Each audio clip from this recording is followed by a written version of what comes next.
Hi folks, Canadian Prepper here. Happy New Year, my friends, wherever you are in the world. Thank you for supporting the channel all year. Guys, 2023 is going to test us in ways that we've never been tested before. What I would encourage you to do at this point in time is grind like you've never grinded before. If you can work that extra job, if you can take extra hours, now is the time. You will be kicking yourself later if you're not doing everything you can to acquire the resources that you are going to need to endure hard times right now. Because let me tell you something, guys, we are up between a rock and a hard place. On the one hand, we have every possible crisis you could imagine coming down the pike. And on the other hand, we have an increasingly more authoritarian, centralized conglomerate of corporations, lobbyists, very, very wealthy, influential people breathing down our necks, trying to gain more and more control as we enter these austere times.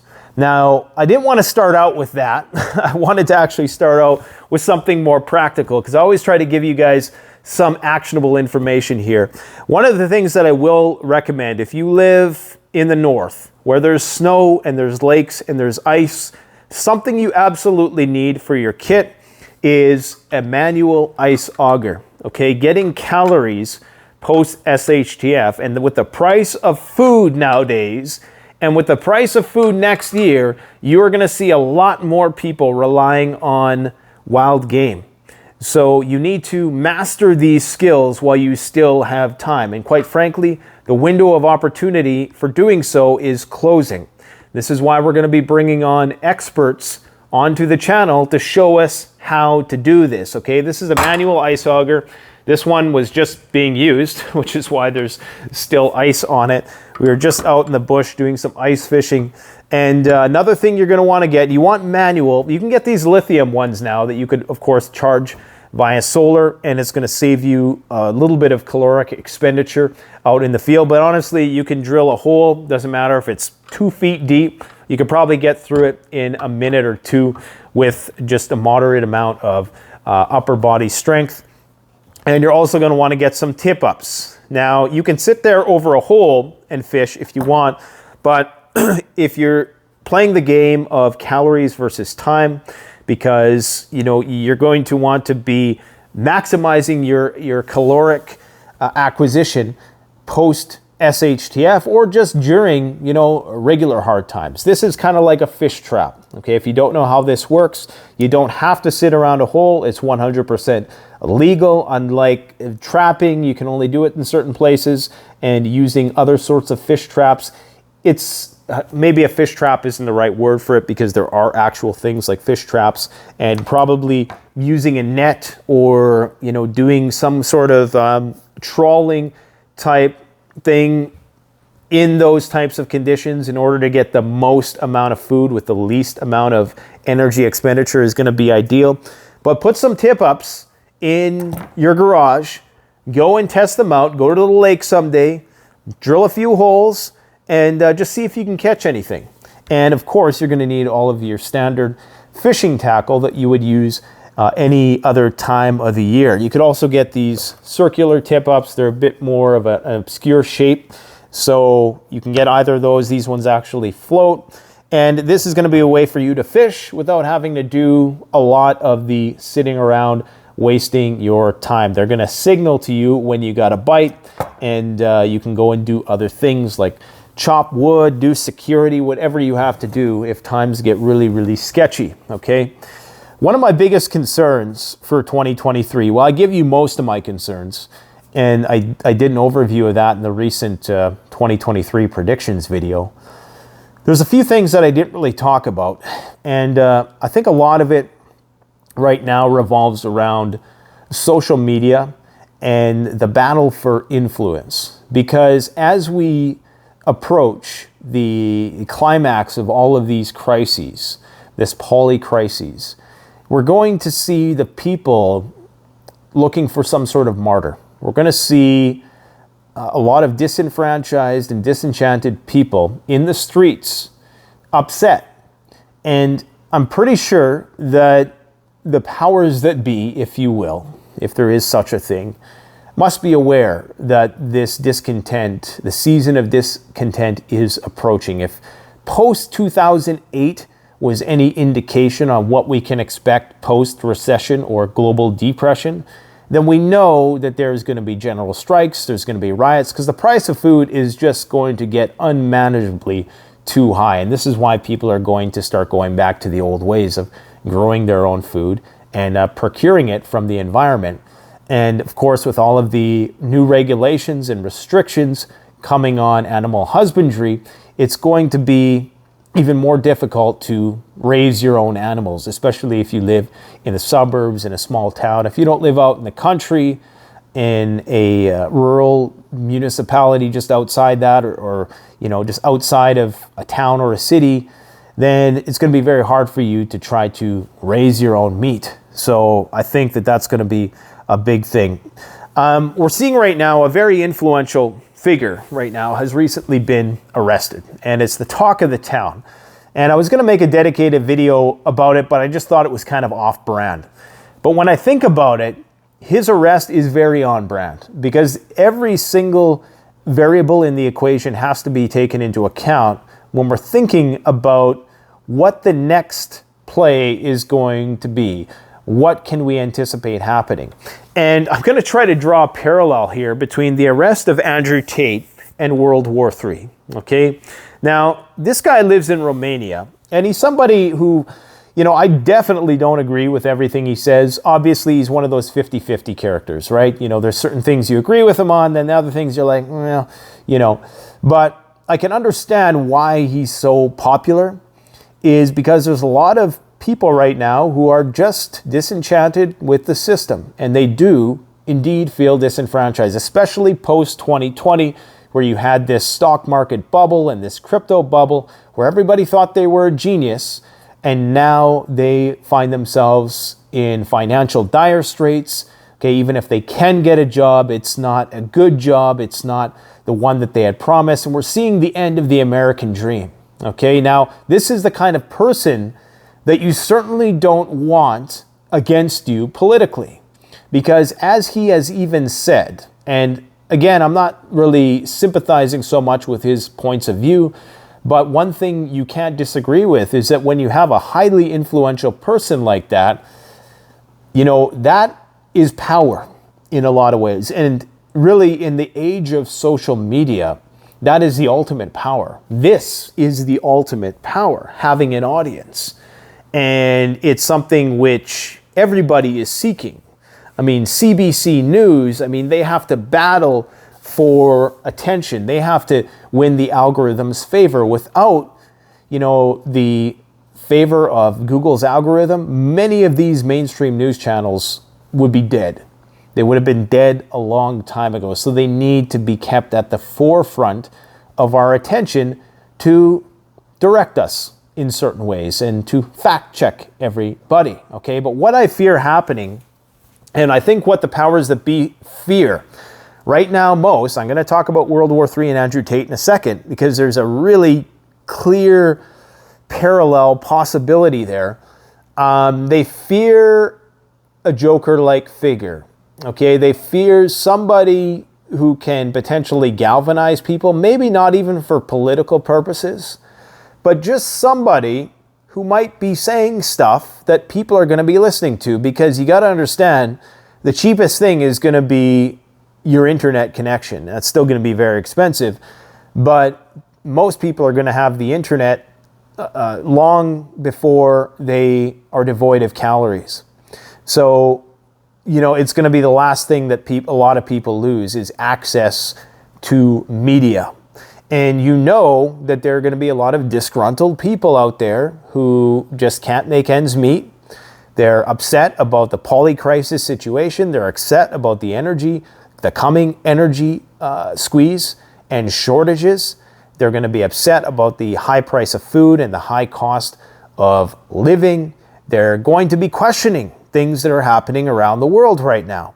And the last thing you want is somebody who is off the rails, somebody who is not in control, but has that level of influence.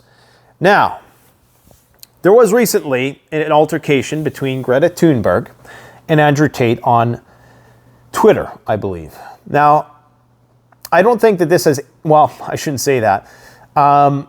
Greta Thunberg and his response to her and the whole pizza thing, if you know anything about the details of this, I suspect that probably 80% of my audience has no idea about the specifics of this, but many people are suspecting that she is the reason why he got arrested. I don't think that's the case. However, I don't think it's beyond the realm of possibility that these two things coincided so closely in time.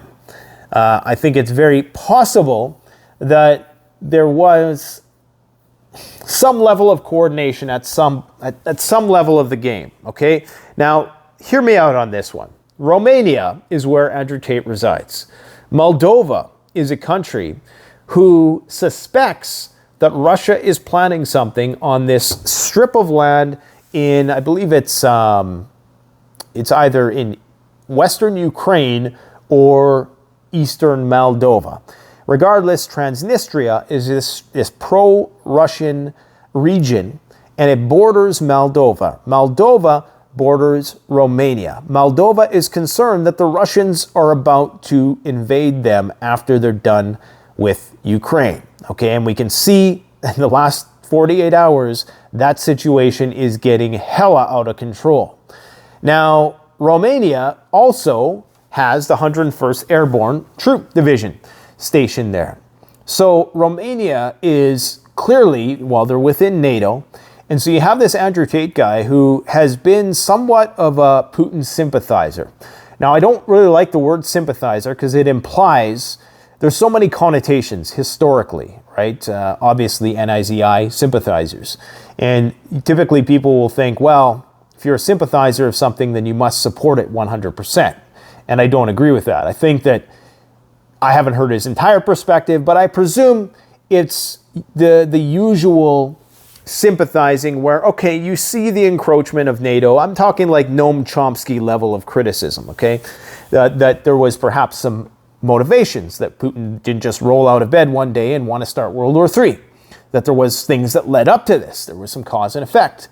And I think that's what his viewpoint is basically. Now, that's a lot of power that you can wield. So if this person, this individual, ever decided to be very outspoken on this issue for which there are billions of dollars at stake right now, and quite possibly trillions, if we look at the way that nations around the world are arming up, it's essentially trillions of dollars that are going to be funneled into the military-industrial complex during this time of economic peril. This is all going to be coinciding at once. Now, I worry that in 2023, we're really going to see some big incident transpire in the social media culture war space. Maybe it's going to be Elon Musk buying Rumble or something like that, and Rumble stock goes through the roof. And I didn't just give you a financial tip there either. Wink, wink. But I do think something like that is on the horizon. And this, of course, will foment even more civil discourse, and it could potentially get very aggressive. And as you guys know, I try to be a moderate because part of the whole preparedness lifestyle is being a gray man. Being a moving target is incredibly important. And, you know, some things with the Tate case, like the fact that they videotaped, you can tell I just dated myself. They recorded footage, the cops who swatted him, basically. They recorded the footage, a total invasion of privacy, while they were actually doing the raid. While they were searching through the house, they recorded this footage, and then they broadcast that footage to the world, and immediately the mainstream media had made up its mind about what this guy has done. Now, you might be asking yourself, personally, I could care less about Andrew Tate. I'm not one of these people who's going to go and buy his course, and I could care less if he has 35 cars and his lifestyle that all these young disenfranchised people who are vicariously living through because their lives are perhaps quite depressing. I don't really care about the man himself, but we need to understand that there definitely is a war for people's attention right now, okay? Because if I was in the know, knowing what I know, being this lower level person down on the bottom rungs of the pyramid, I can only imagine what the top dogs, I'm not talking about the top G, I'm talking about the top dogs, who basically coordinate. I don't want to say coordinate, but they're the ones who were buying land for a long time before this big financial crisis happened because they knew what was coming, okay?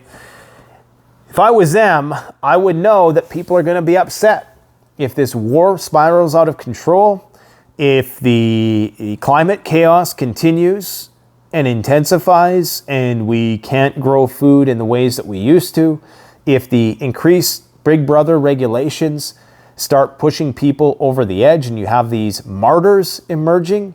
I mean, Tate could potentially be that spark. And nowadays, it doesn't take much. You would think, oh, it's silly. It's just some, really hyper materialistic machismo guy who has a bunch of cars and the girls and all this stuff. And how could that ever be what tips the scales of political discourse? But we're just in that day and age. I mean, Trump was president, for all we know, we don't know what's coming next. Okay, anything is possible at this point in time. You have a 19-year-old girl dictating, global climate policy to everybody. So anything is possible right now. I mean, we're living in an idiocracy. I'm sure we all can at least partially sympathize with that view.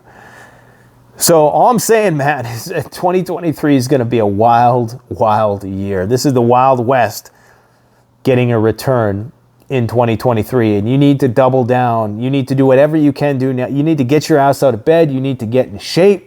You need to become a better, more well-rounded person while you still can, because you may well be kicking yourself for not fully maximizing to your greatest potential while you had all of these options, while things were relatively quiet, okay?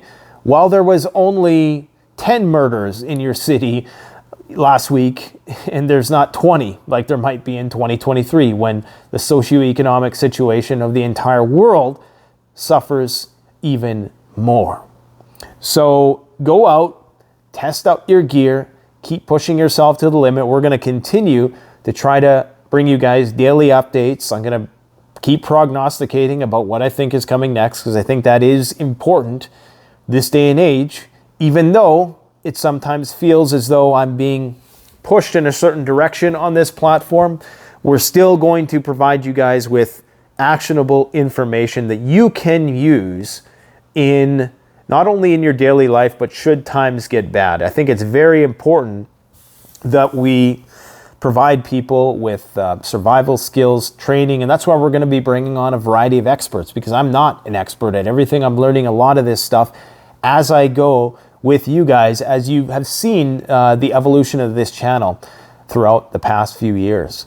So I appreciate you all sticking with me, and I just hope that you had a great holiday season with your family, and I hope that you're with your family tonight, enjoying what matters most. And as you listen to Old Land Sign, or whatever the hell it's called, I hope you can reflect on the things that you did wrong this past year, and understand that I hate to be cliche, but every dark cloud does have a silver lining. And one thing I can tell you is that some of the darkest times in my life were succeeded by some of the most transformational, okay? When you have a really bad day and everything is going wrong, know that that is one of the greatest gifts that you can be given. That the worst situation you want to be in is where you're just living this mundane life and you're making progress and everything is going well. You want to have the pot stirred a little bit from time to time. Sometimes that means eating a crap sandwich, okay? Sometimes that means eating many crap sandwiches over and over and over in a seemingly endless chain of unfortunate events. But I'm telling you right now, You know, it's the people who really make it far in this life in terms of having the ability to have a large influence over the world in hopefully a constructive way. They do not shy away from these types of challenges. So this is why I would encourage you to put yourself in uncomfortable positions. If you're starting to feel like you're hitting a wall in life, it's time to switch it up. It's time to make yourself vulnerable. It's time to go and test yourself and do something that you really don't want to do, but you know you need to do. This is not a New Year's resolution. I don't believe in New Year's resolutions. Every day is the time that you should be changing it all around. There is no tomorrow. That great scene with Apollo Creed and Rocky, when he's yelling at him, he's like, there is no tomorrow. I love that scene. It's the truth, man. You need to do what you, like after you watch this video, if there's something that you need to do in your life to get your shit together, start it right now, okay? Thanks for watching, folks. Thanks for sticking with me through 2022, and let's see what happens in 2023. Take care, guys. Talk to you soon.